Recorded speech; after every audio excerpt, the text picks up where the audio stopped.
ফরিদপুরের প্রভাবশালী সংসদ সদস্য মুজিবুর রহমান চৌধুরী ওরফে নিক্সন চৌধুরী ও তার স্ত্রীর ব্যাংক হিসাবে ৩,১৬২ কোটি টাকা অস্বাভাবিক লেনদেন এবং প্রায় ১৯.৫ কোটি টাকার অবৈধ সম্পদ অর্জনের অভিযোগে পৃথক ২টি মামলা দায়ের করেছে দুর্নীতি দমন কমিশন।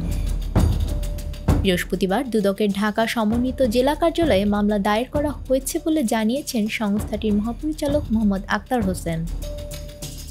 প্রথম মামলার অভিযোগপত্রে উল্লেখ করা হয়, সংসদ সদস্য পদে দায়িত্ব পালনকালে ক্ষমতার অপব্যবহার করে বিভিন্ন অনিয়ম ও দুর্নীতির মাধ্যমে ১১,২৩,৬২,৪৩৫ টাকার জ্ঞাত আয় বহির্ভূত সম্পদ অর্জন করে নিজের দখলে রেখেছেন নিক্সন চৌধুরী। এছাড়া তার নিজ নামীয় ও স্বার্থ সংশ্লিষ্ট বিভিন্ন প্রতিষ্ঠানের নামীয় ৫৫টি ব্যাংক হিসাব ব্যবহার করে মোট ১,৪০২,৫৮,৮৮,৫৯১ টাকার অস্বাভাবিক লেনদেন করেছে, যার মাধ্যমে মূলত অপরাধ লব্ধ অবৈধ অর্থ হস্তান্তর, স্থানান্তর ও রূপান্তরের মাধ্যমে আড়াল করার চেষ্টা করেছেন তিনি।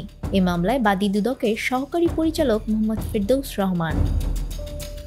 অন্যদিকে দ্বিতীয় মামলায় আসামি করা হয়েছে স্ত্রী তারিন হোসেনকে, যেখানে স্বামী নিক্সন চৌধুরীকে সহযোগী আসামি করা হয়েছে। এ মামলার অভিযোগপত্রে বলা হয়েছে, তারিন হোসেন তার স্বামীর প্রত্যক্ষ সহযোগিতায় ৮,৯৫,৭০৮ টাকার জ্ঞাত আয় বহির্ভূত সম্পদ অর্জন করেছেন।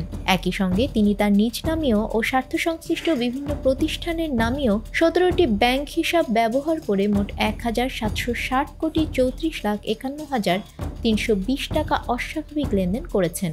অবৈধ অর্থ হস্তান্তর, স্থানান্তর ও রূপান্তরের মাধ্যমে আড়াল করতে ওই হিসাবগুলো ব্যবহার করেছেন বলে দুদকের অনুসন্ধানে প্রমাণিত হয়েছে। এ মামলায় বাদী সহকারী পরিচালক মোহাম্মদ শিহাব সালাম। অবৈধ সম্পদ ও মানি লন্ডারিং করার অভিযোগ প্রাথমিকভাবে প্রমাণিত হওয়ায় তার বিরুদ্ধে দুর্নীতি দমন কমিশন আইন ২০০৪-এর ২৭(১) ধারা, দুর্নীতি প্রতিরোধ আইন ১৯৪৭-এর ৫(২) ধারা এবং মানি লন্ডারিং প্রতিরোধ আইন ২০১২-এর ৪(২)(৩) ধারায় মামলা দুটি দায়ের করা হয়েছে। এর আগে নিক্সন চৌধুরীর বিরুদ্ধে সংস্থাটির উপপরিচালক মোহাম্মদ সালাউদ্দিনের নেতৃত্বে ৩ সদস্যের একটি টিম অভিযোগ অনুসন্ধানে নামে। দুদকের আবেদনের পরিপ্রেক্ষিতে গত ২৩ অক্টোবর নিক্সন চৌধুরী ও তার স্ত্রী তারিন হোসেনের বিদেশ গমনে নিষেধাজ্ঞা দেন আদালত।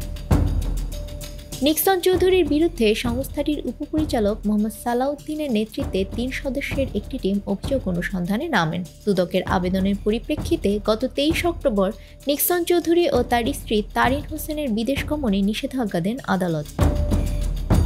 নিউজ ডেস্ক, আমাদের সময়।